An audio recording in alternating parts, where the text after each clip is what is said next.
Please like, share, and subscribe. Thank you.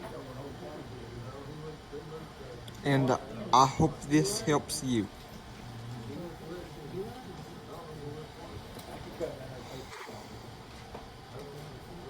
Morning, everybody. Thank you, Heavenly Father, for another day that you've given us. Lord, I pray that you'll help us as we open your word, to study your word, that you'll help us to gain some knowledge.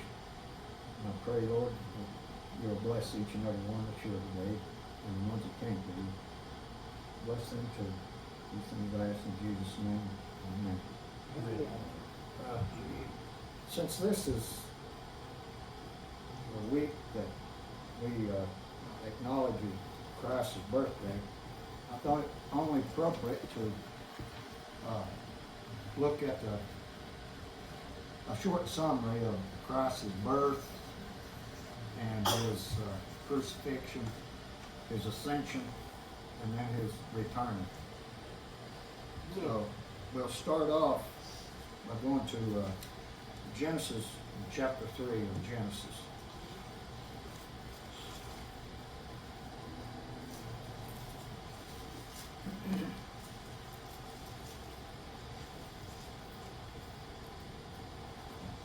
In chapter 3 of Genesis and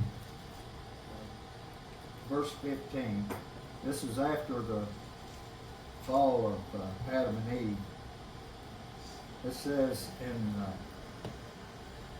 verse 15 of chapter 3, he said, I will put enmity between thee and the woman, and between thy seed and her seed. It shall bruise thy head, and thou shalt bruise his heel.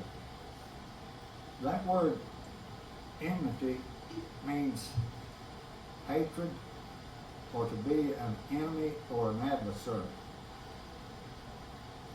And then right there where it says thy seed, he's talking to Satan there. That seed is spiritual descendants of Satan. Look in John chapter 8.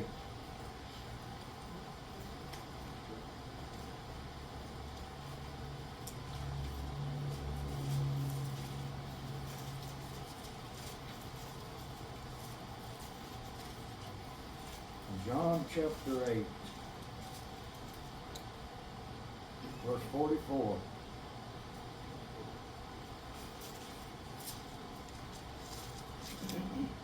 Well, let's start at verse 43.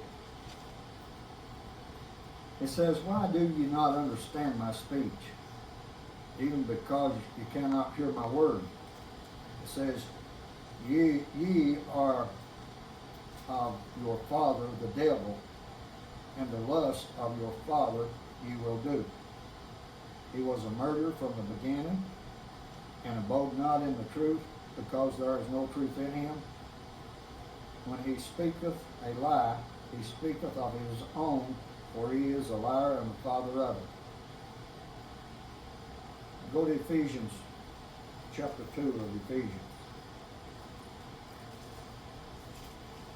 Chapter 2 of Ephesians.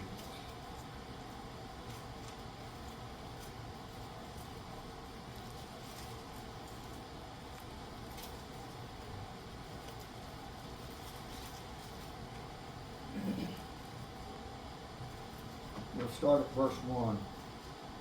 It says, and you hath he quickened, who were dead in trespasses and sin, wherein in times past you walked according to the course of this world.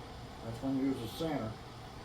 According to the prince of the power of the hour, the spirit that now worketh in the children of disobedience. That's Satan's spirit right there. So, that Satan's seed is the center of today. Go back to Genesis, and it says, and her seed. That's those that are in the family of God. Is her seed.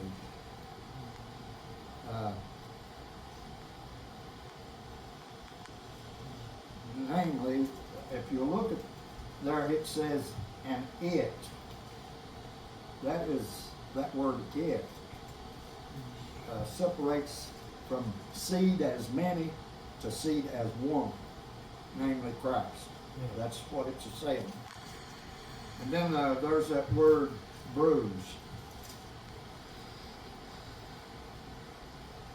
There was a lot of different interpretations of that word bruise. It says, in one, it says Christ dealt a death blow to Satan's head at the cross. And then another interpretation of it, bruised, and the second part there, where it bruised his heel. Satan bruised Christ's heel, where it caused him to suffer. But I've got another book, and it says to bruise is to smite through or to shatter, as in Luke 4:18. The dictionary says to suffer injury, to pound or crush. The Bible dictionary, which one I like the best, it says used figuratively for hurting or inflicting death or injury. I thought that's your English lesson for today. Go to Genesis 18.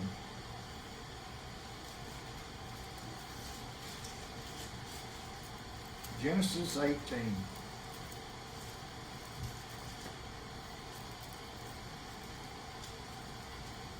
No, I'm sorry. Genesis 12.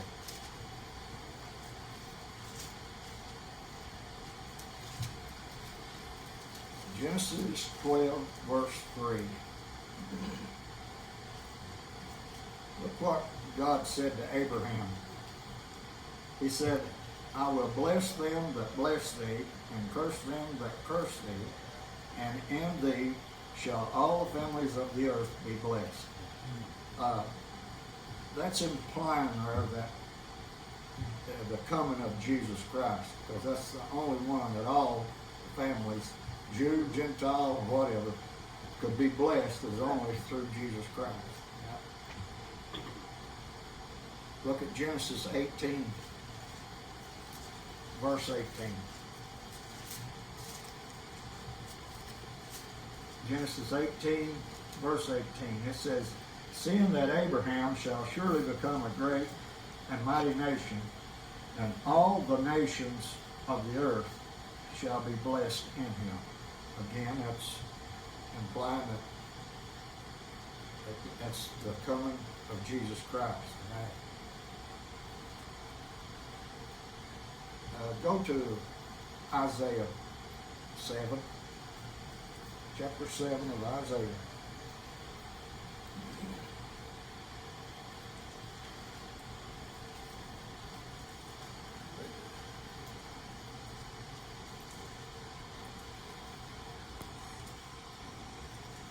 Isaiah chapter 7, verse 14.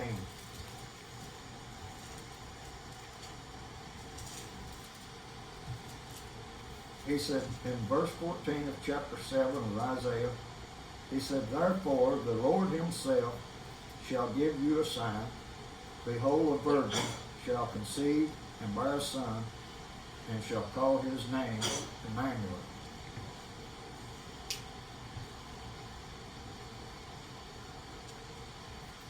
Look at